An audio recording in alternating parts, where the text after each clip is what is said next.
Cut din update. And nagyakapan sila Alden Richard at Catherine Bernardo. And congrats sa Cut din at sa bumubuo ng Lola Baget. And tuwa sila Miss Charo at Sir CLK dyan sa likod ng Cut din.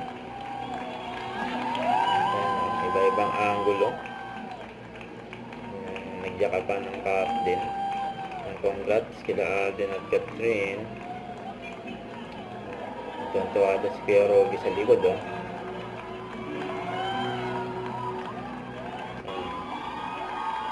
Work it, lahat ng pinaghirapan ng Captain at ng buo ng Lola Bagin.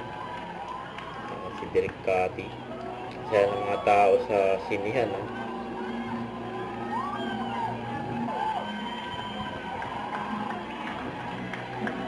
Congrats.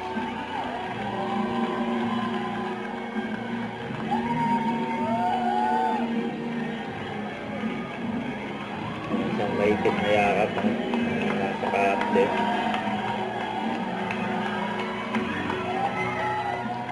Excited na lahat bukas.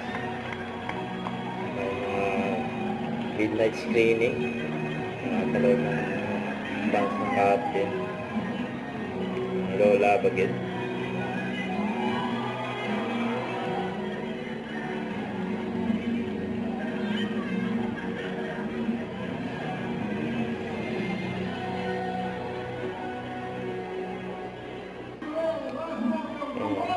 Maglit pa si Alden, sa black screening ng BDO.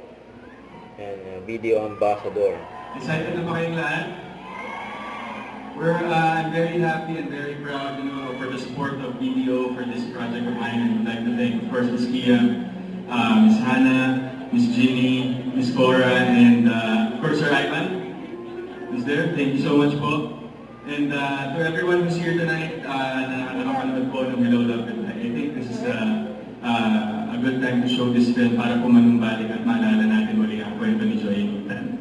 And with the support of BDO, of course, in this film, I'm very proud that I was able to find my way to BDO. So maraming salamat po. And enjoy the film. And sit back, relax, at i-ready nyo na po yung mga tissue nyo and tubig. So maraming salamat po. Enjoy the film, guys. Good night and have a good movie. Masaya ang lahat. And na-meet nila si Alden dyan sa black screening. And first black screening ni Alden for BDO. Grabe si Alden, eh. Huwag kalimutan mag-subscribe, click ang notification bell para may update. Ito po ang Richard Reaction Vlog. Bye guys, thank you for what?